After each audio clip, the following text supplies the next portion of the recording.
My first sex rule since high school has been no sex before the third date. I recently broke that rule with a handicapped guy, and now my childhood best friend is pissed and grossed out because she thinks I have some weird kind of fetish. Context/full story, I'm a 28F. My childhood best friend we'll call Jess is also 28F. To put it simply, I don't think I'm any kind of prude, I just don't really feel comfortable with casual sex, never have. My best friend knows this and has teased me about it lightly in the past.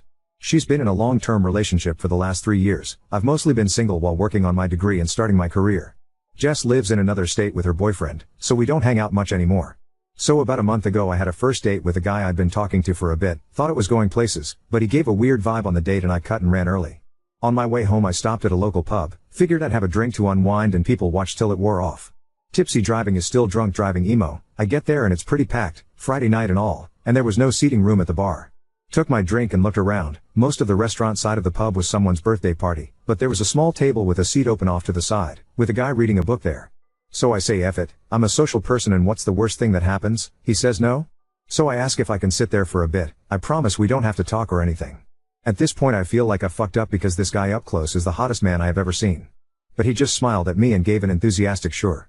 A few minutes later of me sipping in silence and he says I don't mind talking, if you want to. Yeah I want to. Are you kidding me right now? We talk for a bit and it turns out Mike, fake name, is 29, just finished his master's degree in some kind of computer learning field. I program computers to program computers, and he's living on his own for the first time. He apparently stops by the pub after work because he's right around the corner, and he's not used to the silence yet after living so long with a half-dozen siblings. We talked for a good 2 hours, about everything from dating, which he said he's basically given up on, to hobbies and tastes, and we have a near total eclipse of a Venn diagram on this stuff. I eventually sort of blurted out that I don't know why he'd give up on dating. This is the closest thing I've had to a good date in forever. Shooting my shot obliquely here lol, he gets kind of an odd look on his face and says tell you what, I have to go to the bathroom, but when I come back I'll ask you out for real. Weird, but okay? Then it all clicks, because he doesn't get up to walk away, he just rolls. In his wheelchair. And I'm thinking oh my god he wanted to give me a chance to back out of this without making it awkward. How cute can this guy be? He grinned like crazy when he got back and saw I was still there, and I basically tripped over myself saying something to the effect of so I'm free all weekend, what did you have in mind? Another hour later, we've got plans for Saturday, and he told me he has a neuromuscular disorder I can't remember the name of. My degree isn't in STEM lol, so his legs work, but the signals from his brain get misinterpreted so he doesn't have the balance or coordination for walking or standing. The pub starts switching over to the younger/rowdier crowd and he asks if I'd like to go back to his place for coffee to continue our conversation. As you have probably long since realized, I did not get any coffee or conversation till the next morning and I have zero regrets. We've been dating since and I know it's still early but I really feel like this might be the one. Onward to yesterday afternoon, my friend Jess, remember Jess? Is in town, and we go out for coffee to catch up on things. I'm gushing about Mike, but when I get to how we met she just sort of got weird and edgy. I don't remember any exact words but she essentially said that I must have a fetish for the handicap since I broke my #1 rule and it's the best physical relationship I've ever been in. Like it's good for me because he uses a wheelchair, not because the guy puts in effort in bed? She said I've changed as a person and left without even saying goodbye. 15 years of friendship and I've never seen her like that. So here I am, asking the most objective people online, haha, if I'm an asshole or weird for being super attracted to a guy who uses a wheelchair and basically putting out immediately. Oop, okay, yeah this made me laugh for real. Seriously, what a weird fetish I have. Oop, that shit floored me. He's so considerate in so many ways. His stories about his sibs are also hilarious, I can't wait to meet them. We're trying not to rush things just because it all seems so great, but they have a barbecue in May that he'd like me to come to and I am so there. He was raised around a lot of love and it shows. Update 1. So if you were hoping for some terrible drama, I hate to break it to you that I don't roll like that. No pun intended. So I do have an update on Jess and shit finally makes perfect sense. And I have a slightly NSFW but funny story about Mike, because this guy is just the best, y'all. Okay, so first, I finally messaged Jess yesterday and said basically I'm still hurt by what you said, but after 15 years of friendship I'd never forgive Muzi if I didn't at least ask why you snapped at me like that. She replied immediately, I'm so fucking sorry, I didn't mean any of that, can we have a do-over on lunch? So I agreed cautiously and took a half day to meet with her today. Turns out that those of you who said she was jealous, and that she might have something else going on, and especially the person who said something might be going on in her relationship. Gold stars. She's in town because she's job hunting, because she's moving back in with her parents for a while since her relationship ended. Apparently they have been having a ton of small problems adding up, but the biggest one? Sex. The guy she's been with was apparently never great but it's gotten to the point where he makes no effort at all for her to enjoy herself and then gets pissed when she isn't in the mood. She tried talking with him about it, making suggestions, but he told her recently that it's emasculating being given sex advice by a woman. The straw that broke the metaphorical camel's back, however, was that her boyfriend has always had a thing for Asian women. She's Caucasian, but she does have long black hair. After weeks of fighting over their sex life, he suggested that they spice things up, by her dressing in a kimono and pretending to be Asian.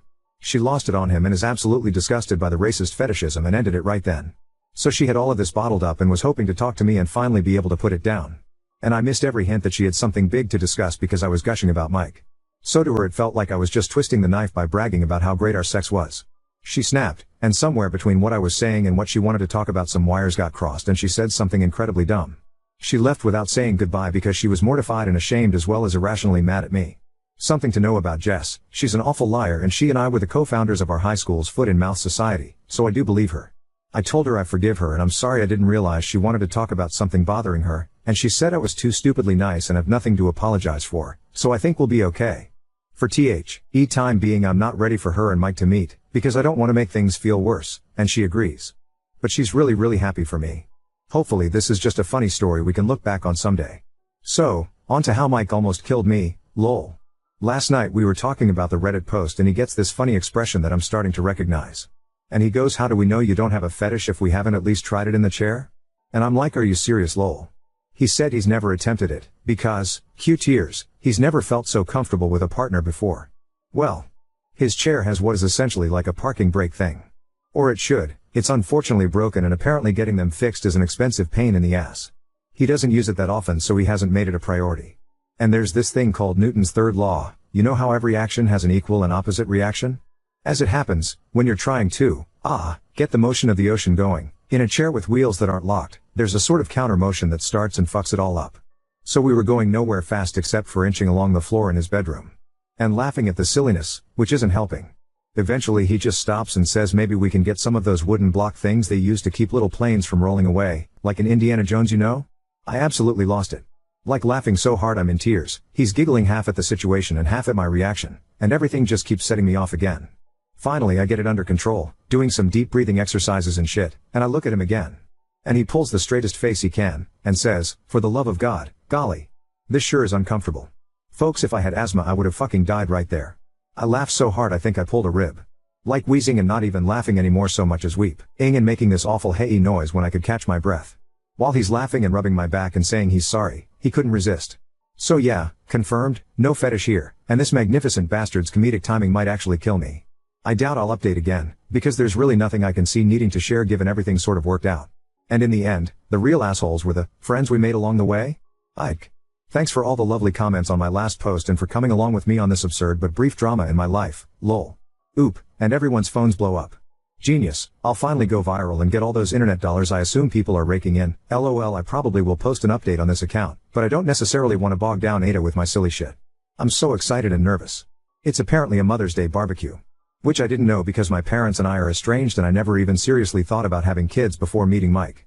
But apparently it's a lot of people and a lot of food and apparently everyone knows he's bringing me. Also, can I just say fuck yes about his mom? They apparently have a huge one-floor rancher and she just assumed we'd be sleeping together in his old room. Like none of that weird you aren't married so you get separate rooms shit. I already adore them and we haven't even met yet. Oop, oh there is one coming. Oh my god, his family, lol. I am exhausted already and it's only one here, and we have another day of this ahead. They are amazing and he is glowing like a fireball. The side of him when he's with family is so bright I need sunglasses to look at him. Update 2. Hello again. I was going to post this on my own page but a few people mentioned that they think it's nice to read on Ada, so fuck it, here's the Met Mike's family update. And it's a doozy, or at least felt like it at the time for a girl who grew up with a small dysfunction family. So first up, you know what people, at least me, don't think about when dating a guy who's always sitting? Height. I know he's taller than me because we cuddle a lot, and he's taller sitting on the couch, but I didn't really get it. So we drive up Friday night after work, actually south and west, lol, but to my brain it's always up, in his vehicle, which is modified to be driven entirely using his hands. Neat, right? He's a really good driver too. One more green flag. We get to the house, and it's huge you guys, lol, like not a mansion, just kind of a sprawling one-floor rancher. Real estate was wild back in the day. Anyway we get out, and I meet his mom. I'd like to point out I am no slouch, I'm 5'7". His mom is towering over me. But she was the nicest lady ever. We go inside and I meet his dad, who funny enough is apparently the only short one in this family, and his youngest sister, who is living there with his 1-year-old niece. She gets up to hug me and she is also really tall. It's already a bit late then, so we eat and head to bed. I get to see his cute as shit room from when he was a teenager, and I casually ask, hey, so I don't know how this works and stuff, but how tall are you? And Mike is all I to know, like a bit over 6 feet 4 inches? Been a while since I checked. A bit over 6 feet 4 inches. So, is everyone in your family tall? Kinda? We met the Nordic basketball team he calls a family properly the next day. Actually they're Irish, but they're blonde and tall so it conveys the idea better. The only one of reasonable height, and still taller than me, was his oldest sister, lol. They are also loud. Like not really shouting or anything usually, just, present. Mike is a lot different around them, but in the cutest way, like he just beams all the time and you can see how happy he is to be home. One of his brothers put him in a headlock and gave him a dang noogie as a greeting, and got elbowed in the side for it, and all of them laughing, and his mom smacked one of his brothers with a rolled up magazine for putting his feet on the table. More laughing. Just intimidating but in the happiest way imaginable. I'll admit I was a little shut down for a bit, but Mike kept checking in with me to make sure I was okay, and they were all really nice, so I got into the spirit after a bit. I mentioned this in another comment, but Mike has a special sports wheelchair he uses for, well, sports. And he and his siblings play basketball. And he is good. Apart from just having a hell of an arm, he's quick as hell. And this magnificent bastard that I love will absolutely, purposefully, gleefully run someone's toes over. He aims for it. They all have this yank back the foot maneuver that's hysterical to watch. So it was this crazy day of loud people playing and having a blast, nieces and nephews running around, and just noise. My ears are still ringing. The food was catered in advance because his mom had 7 babies. All I make on Mother's Day is margaritas. They also have a pool. It's a bit chilly still but the pool is heated so we actually all got to swim, which was a lot of fun because I got to show off that I too am athletic. I can do a backward somersault off a diving board. Yeah. I'm a real catch lol. They at least pretended to be impressed. We all stayed up late drinking and bitching that it was too overcast to see the aurora, boo, and I had the worst hangover I've had in a while on Sunday. We slept in a bit late, and then joined Mike's family for the barbecue part of the barbecue weekend. His dad can grill, people. And he's fast, food coming off the grill at lightning speed. I asked Mike about it and he laughed and said there was 7 of us to feed. Ever see a nest of baby birds? He had practice. Which, fair enough. I don't have much experience with babies, but I got to hold his youngest niece, the one living at home with his sis until her husband gets back from deployment, and we had a light talk about kids in future. I told him that I never put much thought into it but if they were going to grow up in a happy home like his and not how I grew up, I'm pretty sure I'd be open to having them with him someday. But later. I need him all to myself for a while first. He seemed really happy about that, which makes me feel all goofy and happy. I'm sappy. We had to drive home Sunday night, but before we went his mom hugged me and said she's never seen her son like this, and thanked me for taking good care of her baby. And asked if we'd be back for the 4th of July or if we were doing something with my family. And I tried to be all no, we'll be here if you don't mind. I don't see them much and I think she caught on that there's more to the story so she just hugged the shit out of me, Vikings, all of them I swear, and told me she can't wait to see me again. My ears are still ringing from all the noise and chaos, but it was an absolute blast and I can't wait to see them again in July. Also, pretty much sure Mike is the man I'm going to marry. I literally can't think of a single reason why I would ever let him get away. Anyway, thanks for reading, hope you all had a lovely weekend, and those of you who got to see the aurora I'm happy for you but you suck, lol. Oop, it's still pretty surreal. The other in-laws that were there were all like that smiling hanging guy meme, first time? It was a great weekend. Update 3. As I've gotten a ton of requests for updates, I figured I would let you guys know how things are going in my world. You know how sometimes a relationship looks amazing at first but then all the red flags start showing up? This isn't one of those stories, lol. Sorry, that was mean, but I couldn't resist. Okay, on to the actual update. No, we aren't engaged yet. Yes, we have talked about it in the context of how seriously we are taking things. No babies yet either obviously, we are diligent about birth control. I want Mike all to myself for a while. So, the 4th of July visit to his family's house was pretty awesome. After getting to know everyone last time I had better expectations of what I was going into, and I've talked with my therapist about the whole play fighting makes me anxious because in my childhood home it wasn't playing thing. I don't want them to ever curb how they act to cater to me, and instead I guess I'll consider it immersion therapy. I think Mike mentioned it anyway because I didn't see much of it this time, though there were cheerful threats of doom lobbed about which I didn't mind at all. His mom is amazing, I'd like to point out. Even if she moms so hard it makes me weepy. So, background info, I have a really common sounding name spelled really uncommonly. Think Danielle or Jessica. Because in addition to everything else my parents decided to be creative when they named me. So, although I do sort of like my name, that meant I was that kid who never saw their name personalized on anything. Mike's family, on the other hand, had like a million kids and they all got traditional names, so personalized stuff was huge for them. It kept them from fighting over stuff, I guess. One of the things in their house, because they have a pool, is that each of the kids, adults now, has their own personalized beach towel that lives at the house. So we get to their place and it's been a hot drive there, so right after we get in Mike suggests I go to his room to get changed into a swimsuit so we can have a dip in the pool. I'm thinking that sounds perfect, right? Some of you may already know where this is going. I get to his room and there is a towel on the bed. In my favorite color. With my fucking stupid ass spelled name embroidered into it. So here I am crying over a goddamn towel and he's in the doorway watching and grinning like he just pranked me or some shit. Turns out it was her idea but she checked with Mike to make sure it was spelled right. So now I have a towel for when we visit because apparently I'm welcome. If I sound cranky it's just because I'm better at self-depreciation than I am expressing emotions in a direct way. I really am blown away and touched by how much these people have welcomed me. Mike has already sort of learned to decode the way I talk and joke, which is nice, but the first time he gently said that's not humor, that's just putting yourself down, babe, I definitely wanted to go hide under the table. He doesn't let me be mean to me. That's a thing good partners do, I guess? I wouldn't know. Again, yes I am in therapy, I am working on myself, it's not his responsibility to put me back together, it's just something he does naturally. I literally told him one night that I was sorry I'm kind of broken, and he snorted and said at least you can walk in the most disgusted voice ever and made me laugh. I digress. So the food was once again amazing, and I kept my promise to teach his mom how to make my cinnamon bun bread pudding, so I felt like I contributed. Insert Ralph Wiggum I'm helping. Meme, I learned to play Yahtzee, and as it turns out I am very good at it. They do a lot of board games things at night when everyone is staying for the week. These people have a lot of board games. And puzzles. Whole damn storage closet of the things. They also drink like fucking fish and can hold it so I'm learning to pace myself. Mike doesn't drink much when we aren't there so I'm not worried that it's a red flag. Only red flag of his that I've found was a Red Sox pennant in his room. Now I realize I might be talking him up a lot, but he isn't perfect. He snores, he has a habit of arguing with people on the TV when they make stupid decisions. He sometimes starts talking about things I don't understand and just goes and goes until he realizes he lost me like 15 minutes ago, and he is fastidiously tidy, which makes me feel guilty because I have bad habits to lose. I'm not used to clutter means I can't move through an area but I'm really trying.